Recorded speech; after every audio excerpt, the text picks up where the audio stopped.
morning, dreamers. How are you today?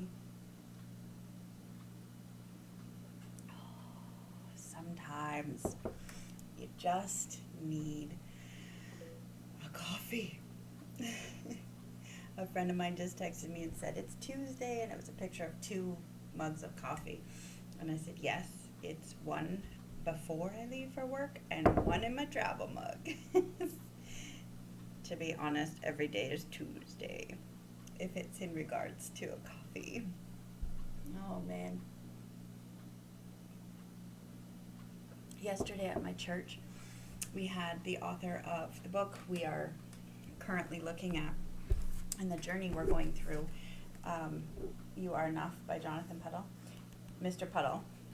Mr. Puddle came and he shared more of his story than what's in the book. And um, I just sat there enthralled, and I'm looking around the room, and everybody was just hanging on every word. And I thought, that's the power of story. And at one point, something he said was, often we'll get to a point and we're depressed, and so we say, "Okay, depression, what would you like us to hear from you?"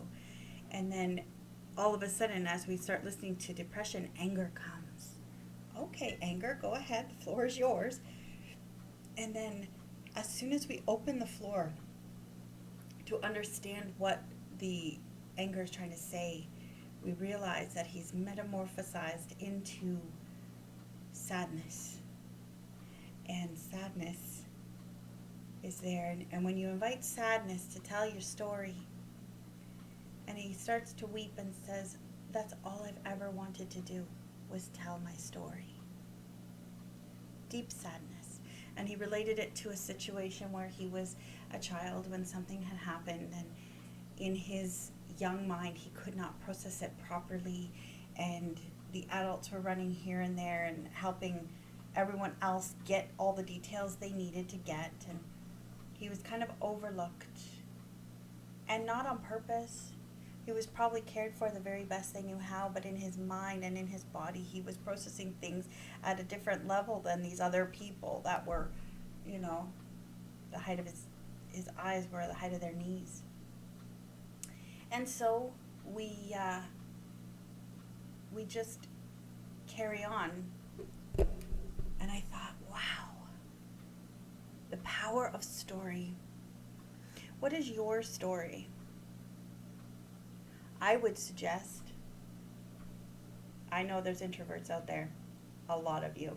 There's very few of us that want to actually sit with a mic and want to um, share our story publicly. There's people that want to share their details on social, but to share one's story of how you got to where you are, that's different. And the power of just typing it out, just writing it down, just voice recording it. If there's a moment that you're having that there's a struggle, or if you're captured in awe by a sunrise, something takes your breath away. It is so beautiful. Start to write that story, start to journal that story, start to speak that story. Take the picture and write it and print it out instead of have it just sit in your phone, and write on the back of the picture what was happening and what was going on. The story. Your story is so important. Your story. But the power of story, and when we hear someone else's story and we find ourselves in it, all of a sudden, no matter how few people are around or how many people are around, we are no longer lonely, because we realize. That's actually the power of an addiction support network like AA, NA, even Weight Watchers. It's the power of other people's stories. It's the power of realizing you're not alone. You are not losing your mind, because the things like depression, the things like anxiety, those negative things that are coming at you, because it's been how long since COVID started? Like, whether it's a diagnosed condition or not, everyone has moments of cloudiness. And when you hear someone else's story, you know you're not alone, because all those conditions tell you you're alone. Social media tells you you're alone. They say if you don't believe this way, then, you're alone. Or if you do think ... we're all against you. And that's a lie too. I'm so frustrated with binaries. It's either all or nothing. And I don't appreciate them at all in my growing up years, where it's like this over here and this over there, and the othering of other people. The othering is so awful, such an awful thing.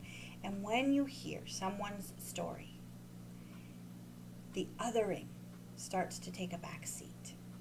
The othering, you start to actually see the other, and you can get through the depression, get through the anger, and see the sadness. Or you can get through the talkative, see the joy, and see the security that this person has, because they're vibrant, they're energetic, and they are absolutely free to be themselves. So regardless of what that self looks like, start to share your story. And even if it's just sharing your story back to the one that created you and launched you on this journey, even if that's where you're sharing your story, you don't have to post it anywhere. You don't have to take a video. You don't have to share it with the world. It's your story. If you end up writing a book, tell me. I'll buy a copy. Okay? But your story matters. And just start sharing it back to the one that created you. He wants you to tell him your story in your voice, because there's a lot of voices in our lives, and yours matters. Anyway, that's where I'm thinking. I'm sorry it's so heavy on a Tuesday. Maybe it's a Thursday today, I'm not sure, but either way, it better be hot. Take a wonderful moment to have some sweet dreams. And just know that you are loved and you are not alone. Bye.